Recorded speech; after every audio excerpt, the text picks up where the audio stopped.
Doon tayo sa, lipat tayo sa plaza. Please, please. Ano, Amin? Natakasan niyo ako? Aling Eda, naku, hindi naman po, hindi lang namin kayo nakita. Huwag mo akong binobola. Magbayad ka ng utang mo. Sa loob ng 6 na buwan ni Rod sa abroad, may piso na ka naabot sa akin. Aling Eda, wala po pong pinapadala si Rod. Sa totoo nga po niyan, hindi po siya regular na nakakapagpadala. Huwag mo akong niloloko. Akin ang pera ko. Wala po talaga kaming pera eh. Kung meron man po, ibibigay naman po namin sa inyo. Kunin na to. Ay, mano, saglit lang po. Saglit lang po, Aling Eda. Ito lang po yung kinubuhay namin. Mano, saglit lang po. Ay! Huwag niyo sasaktan ng anak ko! Huwag niyo sasaktan ng anak ko! Huwag niyo sasaktan ng anak ko! Kuya, taga lang! Aling Eda, tama na yan. Huwag kang makialam. Baka gusto mo pati ka barangay ko.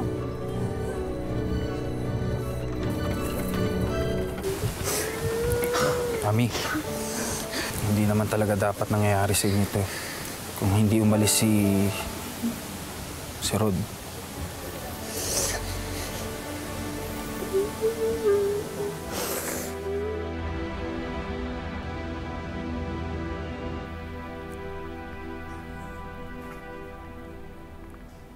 Kung araw-araw ako kikita ng 1,000 euros, makakaipon ako sa loob ng 1 buwan.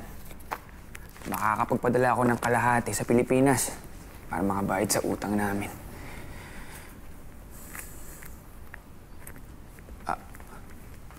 Martina, you're early. Do you want me to prepare food for you? No need. Yuri can do that.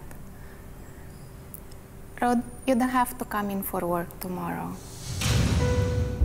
What do you mean? I'm sorry. You know that this day will come. It's very hard to have an undocumented helper. Yuri here came from a legitimate agency. Martina, please, keep me. Don't worry, I will be careful. Is it because I owe you? I will pay you. It's not that. I'm just worried that if you'll get caught, you'll be deported. Our family will get involved. How about I clean your place? Once a month.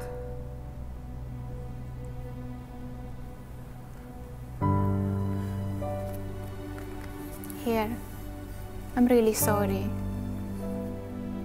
Nakapagtapos man ng kolehiyo, nahirapan si Rod makahanap ng magandang trabaho. Dahil dito, kahit iligal, ay sumugal si Rod na mapunta sa Italia para mabigyan ng mas magandang buhay ang kanyang pamilya. Pero dahil TNT at walang work visa, hirap na hirap makahanap ng maayos na trabaho si Rod. Kadalasan, house cleaner, babysitter, taga-alaga ng aso o kung ano-ano pang racket lang ang nakukuha niya.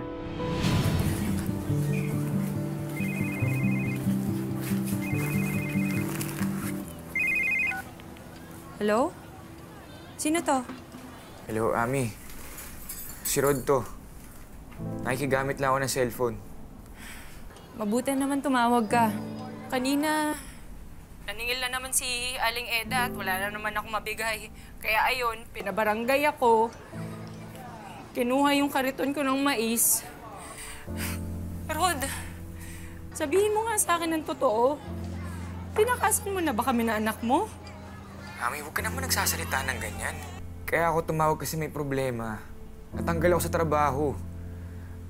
Baka hindi ulit ako mapagpadala sa inyo. Na naman? Rod naman, kaya ka nga nandyan, di ba? Para umayos ang buhay natin. Pero parang kabaliktaran yung nangyayari. Eh, lagi naman ako gumagawa ng paraan eh. Kahit nga tagalakad ng aso, pinapatulang ko. Sabi ko naman kasi sa'yo, di ba? Huwag ka nang tumuloy dyan. Nagkanda utang-utang pa tayo. Umuwi ka na lang. Dito ka na lang. Baka pag nandito ka, mas umayos ang buhay natin. Huwag ka naman mawalan ng pag-asa. Konting tiis na lang, tutuparin natin yung pangarap natin na magkaroon ng negosyo. Malay mo baka bukas na bukas may mapasukan ako. Wala ka talagang pakialam sa amin ng anak mo kahit mabugbog pa kami sa mga pinagkakautangan mo. Gusto mo dyan, sige dyan ka na. Huwag ka nang babalik dito.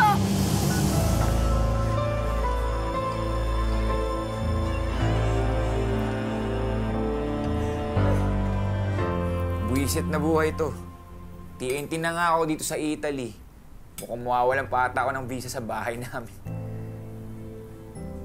Tol, ganito. May pinapasokan ako dating bake chef sa Via Merolana. Gusto mo sa'yo na lang. Hindi ko na rin kasi matanggap eh, kasi may iba na rin akong racket. Sigurado ka?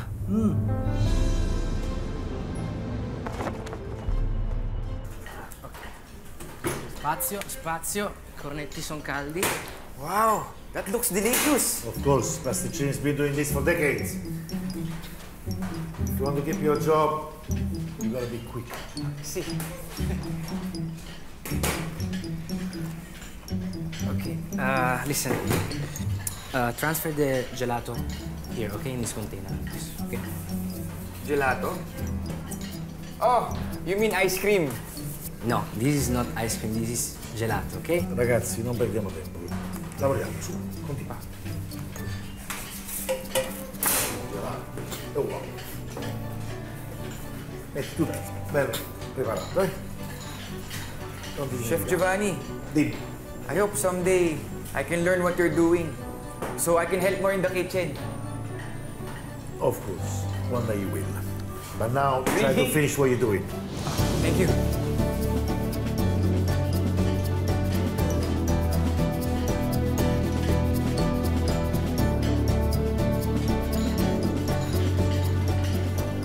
Li metto nel forno?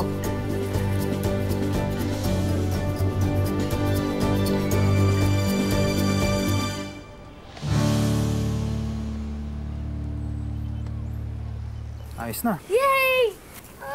Ninong, salamat nga pala sa regalo mo sa akin na helmet. Wala yun. Kasya ba sa'yo? Pray po natin. Soren, anak. Punta ka muna ng tindahan. Bilan mo akong load. Bakit mo ba ite-text yun, Nay? Kinalimutan na tayo ni Tatay. Anak. Sige na, Soren. Sundin mo na nanay mo, ha? Mamaya, pagbalik mo, maglalaro tayo, ha? Teka. Muna. Ingat ka, ha? Opo. Julius, maraming salamat at nandyan ka palagi para sa amin, ha? Ako ba? Wala yun. Parang pamilya na ang turing ko sa inyo ng inaanak ko. Eto, merienda ka muna. Thank you. Salamat.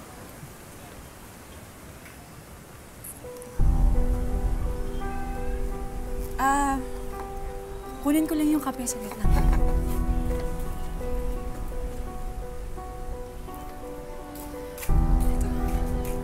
Salamat. Baka na.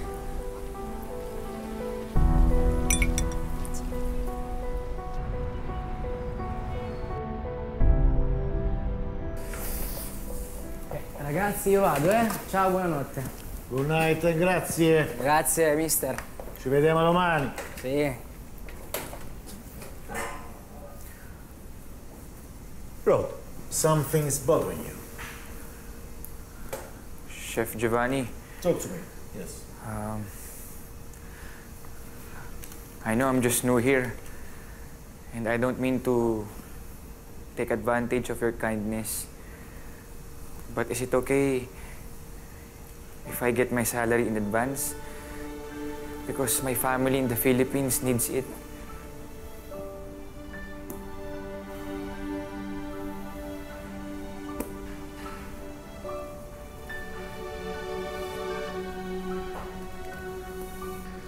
I consider the staff in Pasticini like my family. If you do need any help, please do come to see me.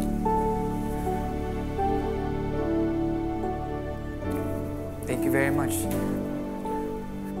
Is it okay if you teach me how to make pastries? So I can help more here in the shop. I'm going to teach you for yourself, Rod, because one day I really want you to learn, and maybe one day, which you will become sooner or later, I don't know, you will be open your own business. Yes, that's my dream, to have my own business in the Philippines. I will teach you how to make gelato and pastry. So if you can please take the dough.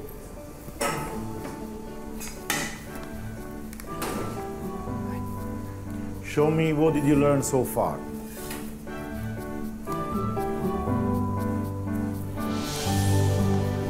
this? Yes. Ayan. Yan, ayos na. Pundido lang yung bumbilya niya eh. Salamat. Oh, bakit? Ha? Ako, wala. Ano lang, nagpatong-patong lang yung problema ko. Kanina, naputulan kami ng tubig. Tapos, si Zoren pumuntang eskwelahan, wala man lang baon. Buti nga, nandito kayo para ayusin ang mga sira sa bahay na to.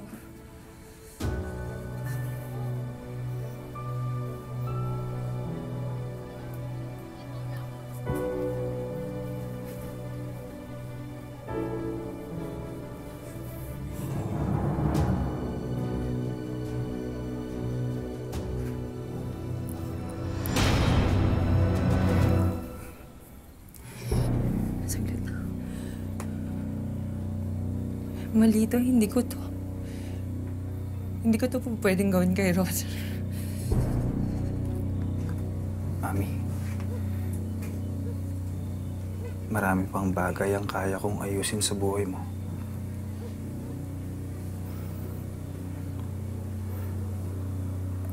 Alam ko, hirap na hirap ka na sa sitwasyon mo. Hindi mo naman kailangan magtiis eh. Sumama ka na sa akin. Kaya ko kayong alagaan ni Zoren.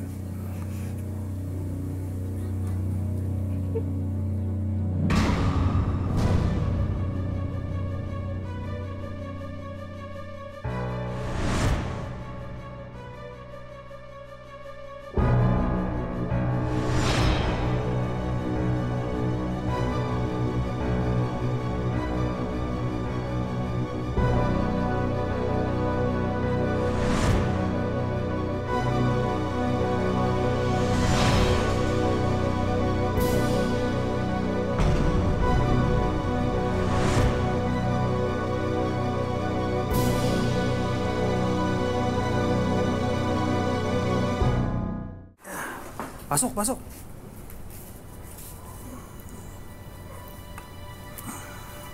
Huwag kayong mahihiya, ah. Ituro nyo to na parang bahay nyo. Kukuha lang ako na may inom. Nay, dito na po ba talaga tayo titira? Ami, Zoren, kumain muna kayo. Tapos mamaya, Julius, magbibisikleta tayo, ha? Sige po. Pinag-uusapan ka dun sa daan? Magpaliwanag ka! Ha? Ano? Masasama na ba kayo dito? Ha? At ikaw, pinagkatiwalaan ka ng anak ko, ano ang ginawa mo? Aahasin mo lang pala siya? Ha? Ano? Huwag naman ho kayong ganyan. Mabuting tao si Julius. Mabuting tao? Meron mabuting tao nang tataksin? Ha? Kailan pa nangyayari to, ha? Paliwanag kayo. Masisisi mo ba ako, Nay? Ha? Inabandona na ako ng anak niyo. Akin ito, apo ko. Hindi. Sa akin lang ang anak ko.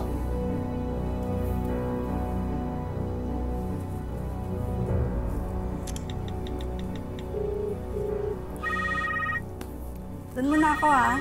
Bala na kayo dyan. Hello? Nay? Hello, Rod? Oh, itong asawa mo, iniiputa ka na sa ulo.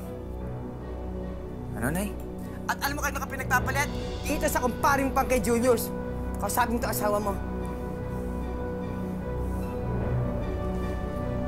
Rod, Ano yung sinasabi ni Nanay? iiwan na kita. Sama na kami kay Julius.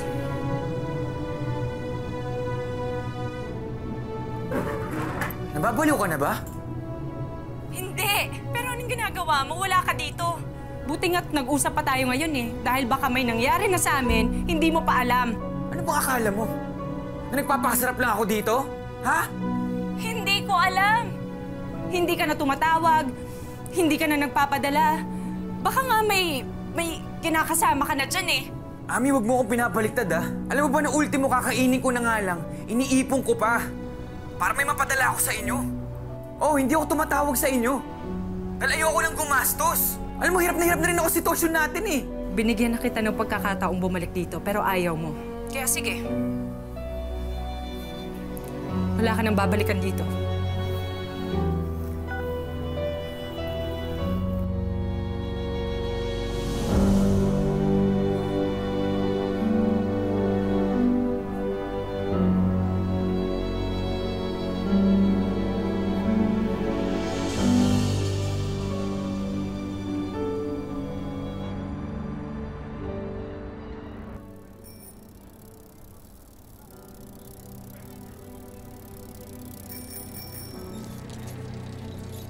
Iiwan na kita. Sama na kami kay Julius. Hai fatto? Guarda cosa hai fatto? You will pay for this. Hey, I'm talking to you.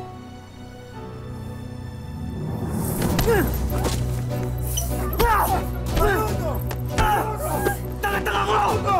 Hindi sana ako umalis sa amin! Buo pa sana yung pamilya ko! Kasalanan ko to eh!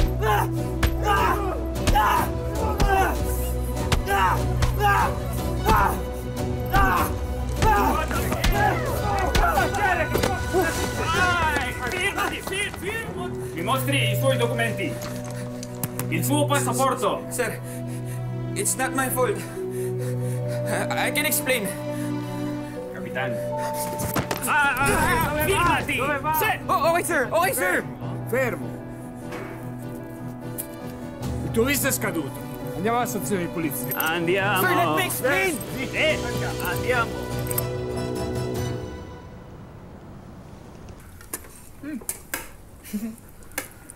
Kailangan mo ba dulo, anak? Paborito mo yan, di ba? Opo. Sige. Leave ka, Julius! Bayot ka! Sino ka ba naman na anak ko? Sino ba nang iwan, ha? Sinong umalis? Di ba ikaw? Ano? Siya yung kakampihan mo? Ha? Oo! Dahil nung hirap na hirap kami ng anak mo, siya ang nandun para sa amin. Siya ang bumuhay ng anak mo. Inagaw ka niya sa akin! Hindi! Hindi niya kami kinalagkad para sumama sa kanya. Siya ang pinili namin.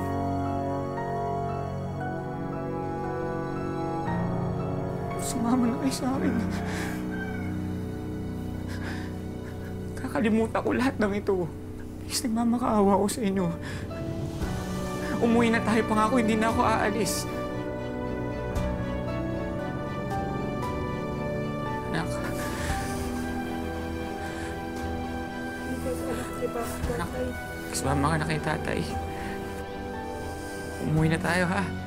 Dito na ang bahay namin! Huwag na babalik dito! Ayaw na namin makita!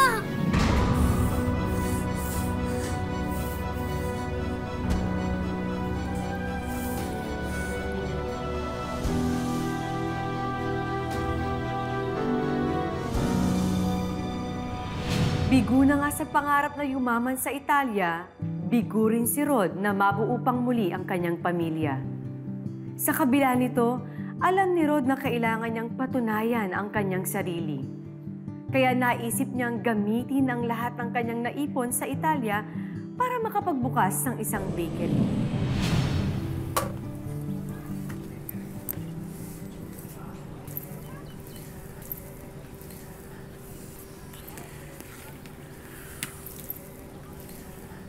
Ayos ka na ba, na? Nay, lahat po ng kinita ko sa Italy, pinambayad ko lang po sa utang. Buti nga po na-approve yung loan ko sa bangko eh. Lahat siya may aayos din. At lagi mong tatandaan, nandito na si nanay lagi sa tabi mo.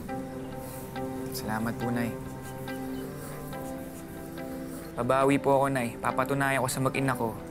Mabibigyan ko sila ng maayos na buhay. Alam kong kaya mo yan, anak.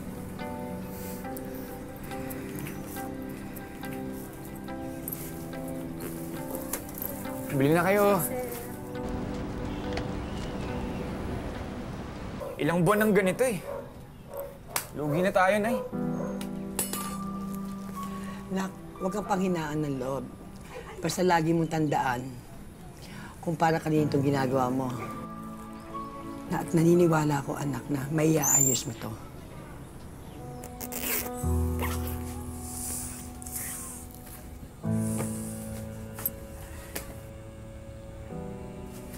Anak. Buti umuwi ka na.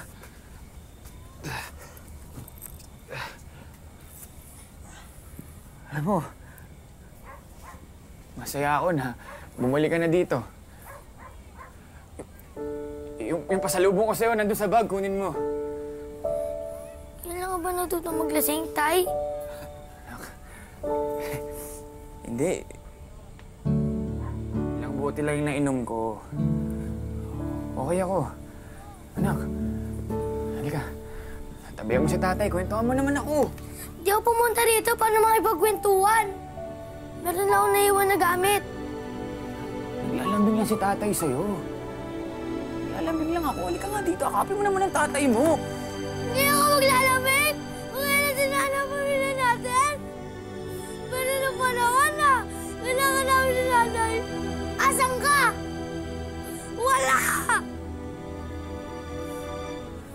Pinabayaan mo kami tayo! Iniwan mo kami!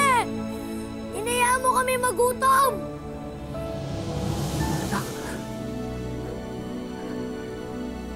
Anak, patawarin mo ako. Anak!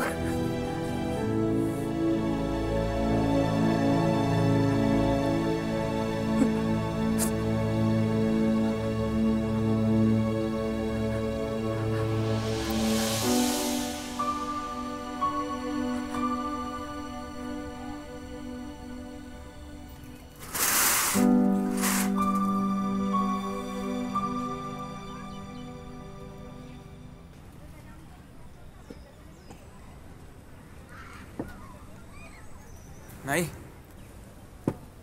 Dagdag kita rin to, anak eh. Uy, Tolo, halo-halo. Tara, kain tayo pa. Kain kayo halo-halo, masarap to. Tol, dun sa kabila. Special, may ice cream. Ay, talaga? Sige, doon na lang tayo. Masasarap to na.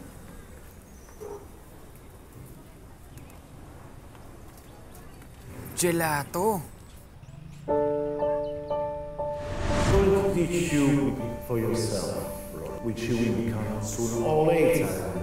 You will be on your own business. Gelato? Aba, kumain na rin kayo, kuya. May ice cream na rin yung sa inyo. Dito ice cream. Gelato ang tawag dito. Oh. Masarap, kuya. Ayos ba? Ayos. Siyempre, gawa ata ng anak ko yan. Bangko ka? Simula ngayon, hindi na simpleng halo-halo ang tinda namin. Tatawagin nyo itong Gelato Halo-Halo. Oh, matapos malugi ang bakery, hindi pa rin sumuko si Rod. Hanggang sa wakas, dumating din ang swerteng matagal na niyang inaasam. Pumatok ang kanyang Gelato Halo-Halo at ngayon nga'y may higit 20 branches na ito. Ito na mga orders nyo. Sarap yan, enjoy!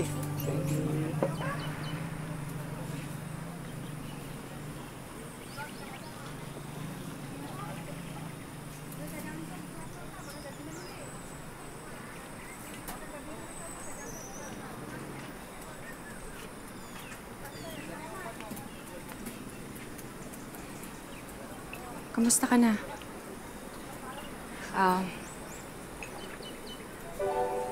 Masaya ako na nakamit mo na yung tagumpay na gusto mo. Sana mapatawad mo ako.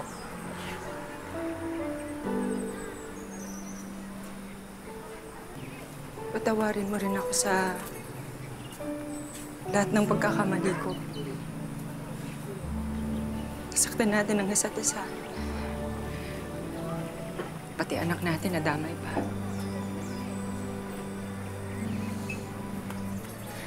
Hindi pa mahuli lahat, di ba? Rod, masaya na ako kung saan ako ngayon. At alam kong masaya ka rin sa tagumpay na tinatamasa mo. Ang sa akin lang, gusto kong magkaayos kayo ni Zoren.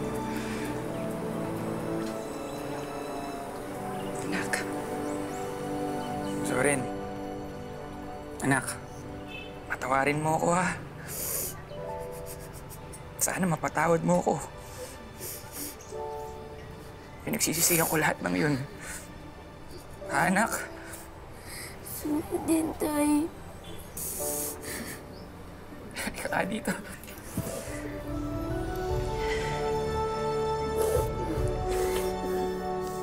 Sa lahat ng panahong nadapa at nalugmok, hindi nawala ng loob si Rod at patuloy lang na bumangon.